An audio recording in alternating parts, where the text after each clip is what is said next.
Ano po siya, guys? Cherries. Okay, let's go.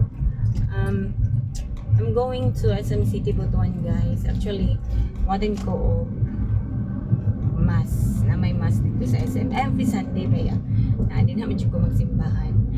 Excuse me for my attire. Mag-inaani lang ko, guys, tungod dili magod siya simbahan. Inana ba? Kung church, guys, hindi ko magsuot og inani. So, mo na nani akong attire karon padulong simbahan. Ay, padulong simbahan, padulong SM para mo-attend ko og mas. Tapos pagkahuman, guys, magpa-pedi ko o magpamani kay naman mi doon lang among tour, guys. June 4 mularga na may Vietnam puhon. Maluyan ang Ginoo, maluyan sa Ginoo. Yes, mag-tour me, guys, 3 countries. Uy, nag-training man si ate. 3 countries ang among atuan. Bali, Vietnam,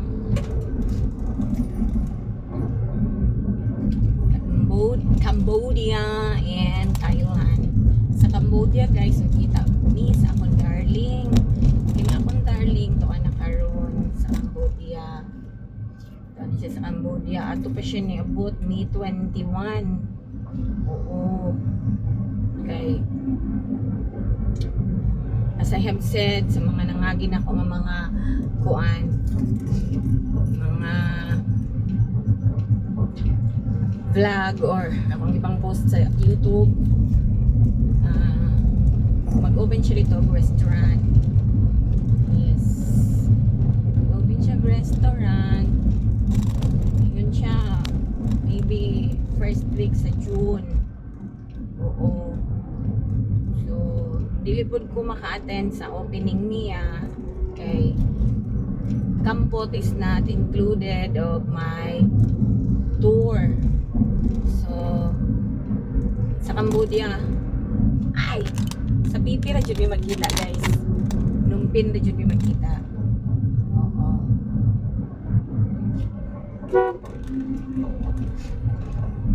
Sa pipi ra mi magkita.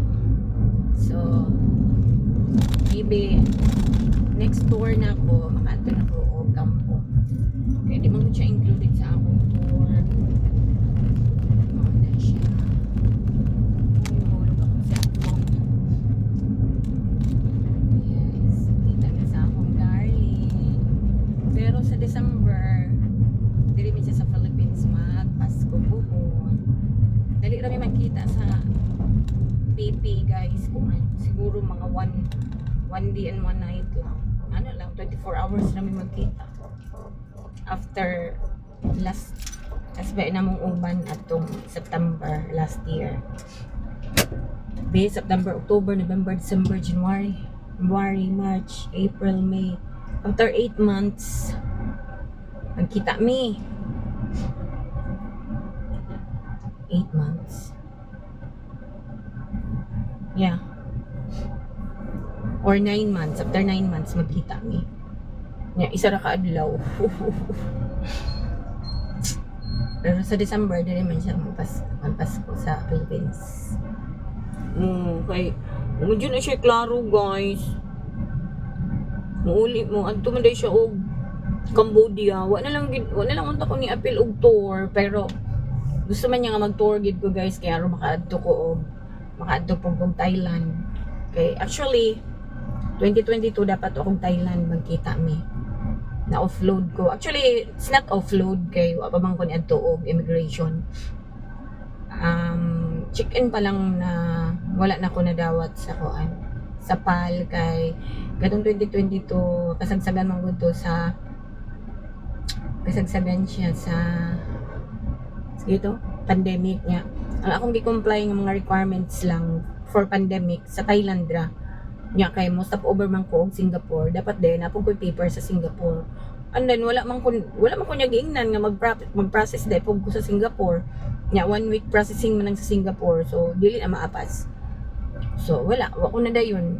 Daghang kami gasto sa ato, as in super duper daghang kay siya gasto sa ato sa ako. Kung travel kaduha ko nag swab test na napag ko schedule sa Thailand nga mag swab test. Gibook na ang akong gibook na ang akong hotel niya, akong swab test yan na pong gibook. Nabilagi kadaghan guys niya akong ticket back and forth.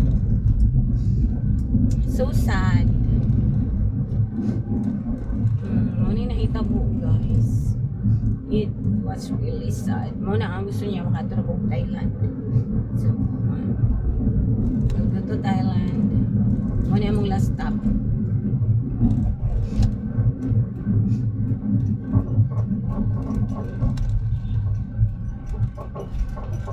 Last stop na naman ng Thailand kay Vietnam, Cambodia, and Thailand.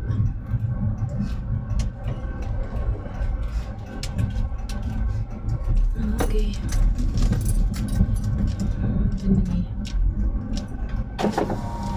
Wala. Wala sila ticket.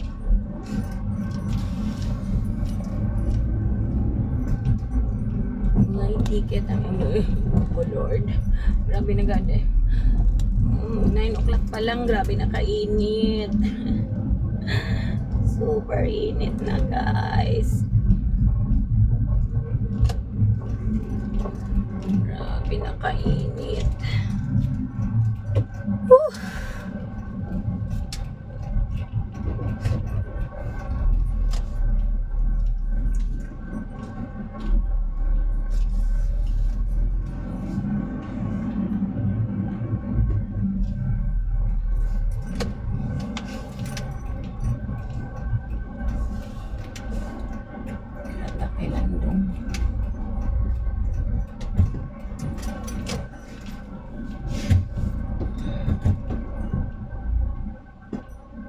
Sa landong rata.